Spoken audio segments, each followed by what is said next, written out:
Time now for sports on 104.7 The Cave. Here's Ned Reynolds. Mike the intern, Ned Reynolds, are in the studio. It's Wednesday, and now we've got a new top 12 in college football. The Crimson Tide is inching up a little bit.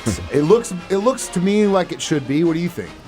Well, there was some move, not quite as catastrophic as you might think, but there was some shifting. The one that puzzles me is Miami.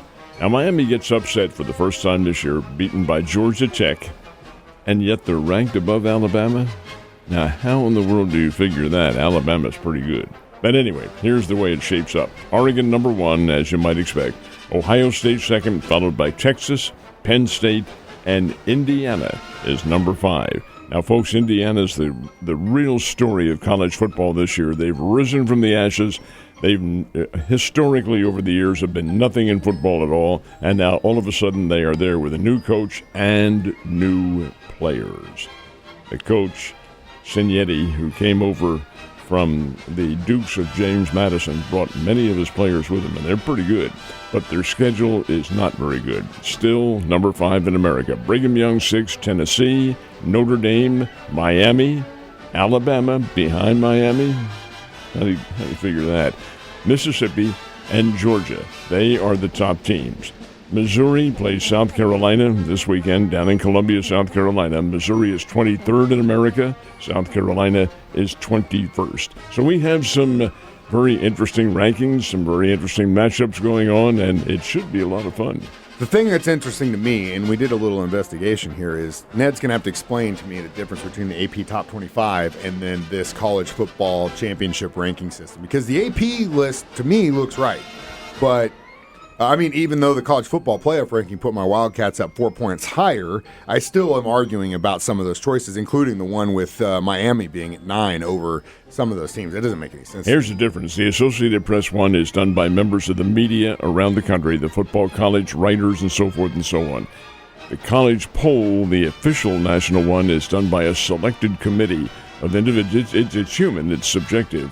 But it's 13 individuals on this board that sits around, and some of them are well known. Mm-hmm. And the fact of the matter remains that their decision is the official one. Now, they take into consideration what the other polls show, but theirs is the final one. And I'm going to bring up my argument about Miami and Alabama. It doesn't make any sense. How can you rate them above? Well, we'll question them later. So I guess my other question is, which one do you put more validity in, the select committee or the AP? Only one. The only one is the official one. Yeah. And that's, no, but you personally. I don't care about polls. Let them decide it on the field where it needs to be. That's out on the right field. answer, baby. That's the right answer. All right, so with that in mind, we do have plenty of undefeated teams left this weekend. Which games will we be watching? Well, there's one that particularly has my attention, and that's down in Fayetteville, where Arkansas and Texas play for the first time in many years. That used to be, Mike, for eons in the old Southwestern Conference. That was a big rivalry, the Longhorns and the Razorbacks. But then it ceased. When Arkansas joined the SEC and Texas stayed in the Big 12, they didn't play anymore. Well, they are now because they're both SEC teams, and they play on Saturday down in Fayetteville, Arkansas. That will be an absolute dandy. Texas is a big favorite, couple touchdown favorite, but nonetheless. Southern Methodist has a big deal in Dallas. Now, that's where Southern Methodist is. They're playing a home game, Boston College. Boston College can be a real nuisance. They aren't as good as Southern Methodist, but has big-time playoff implications. Tennessee at Georgia. Whoa, watch out in this one. That will be an absolute slugfest between two really good teams, and Georgia has to win it, and so does Tennessee. I do like the Missouri-South Carolina game in Columbia, South Carolina. South Carolina's a 13.5-point favorite over Mizzou, but there's really not that much of a difference between the two teams. And another big one is very late on Saturday night.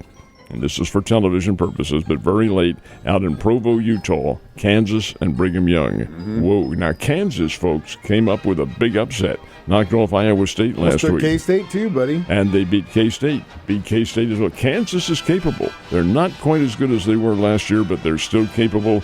Watch out BYU in this one. So we have some big ones coming up. Yeah, definitely a lot left, so don't start freaking out that college football is almost over. Last but not least, the Missouri State Bears have 2 games left in their regular season, and if they can get a win this Saturday, I think they can win that conference. If they get a win, they will beat the number 1 team in America, Division I AA, North Dakota State. The Bison, and it's Bison, but they put a Z in front of the S. Call it the Bison. They're pretty good, folks. They're the 9-time national champions, 9-time national champs. This year, they are 6-1. Who beat them? Their opening game, folks, in Boulder, Colorado, and Dion and company squeaked one out. 31-26, I think the final was, and North Dakota State had a great chance to win that game and maybe should have. Since then, the Bison have been undefeated. They play Missouri State on Saturday at the Fargo Dome in Fargo, North Dakota.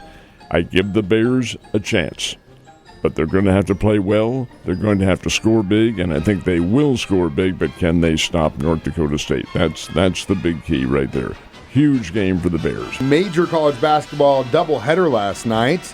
Who are the winners? This is made for TV, and it is a really big deal. You have Kansas, you have Michigan State, you have Kentucky, and you have Duke. And these, including Michigan State, they haven't been in the national championships in recent years, but including them, they are the blue bloods of college basketball. Kansas is number 1 in America preseason, played Michigan State.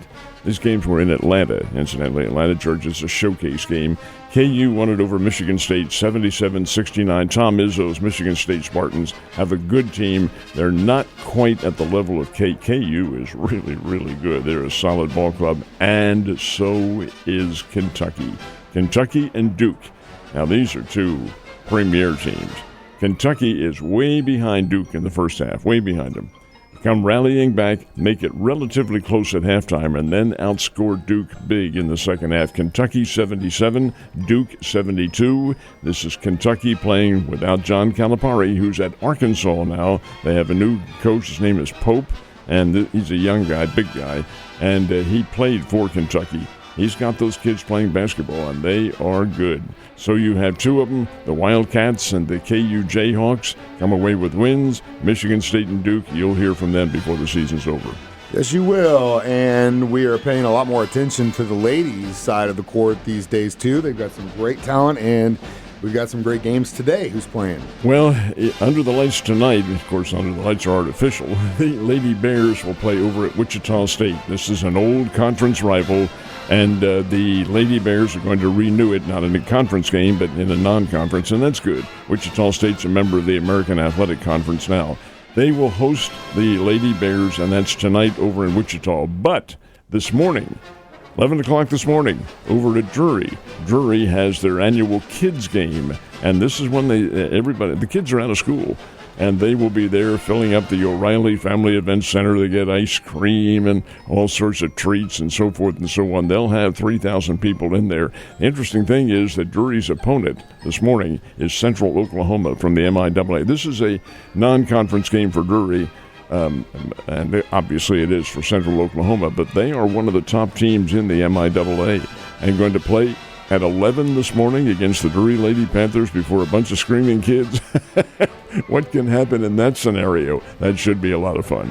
Should be, and again, as one is out, college football being the one's starting to rear up, and that's the college basketball scene. Last but not least, both Bears and Hoops Panthers have games here in town this weekend. Which one are you going to? I'd probably go to the Bears game because it's both teams that come in, the one that plays Drury and the one that plays the Bears, are from Oklahoma.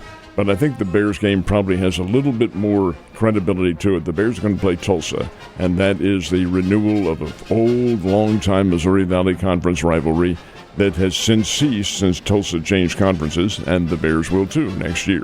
Anyway, the Bears will play Tulsa at 1 over at Drury. Drury will play Rogers State. They are from Claremore. They are now a recently new Division Division II, but recent 4-year school. They were a junior college, but now Rogers State is playing in the MIAA Conference, and they are pretty good. So Drury and Rogers State, they'll play Saturday afternoon. The Bears and Tulsa will play Saturday afternoon. My man's got his dance card filled this weekend. Hopefully he can be carting around town with some chocolate chips in your hand. You have a good day, and I'll see you tomorrow.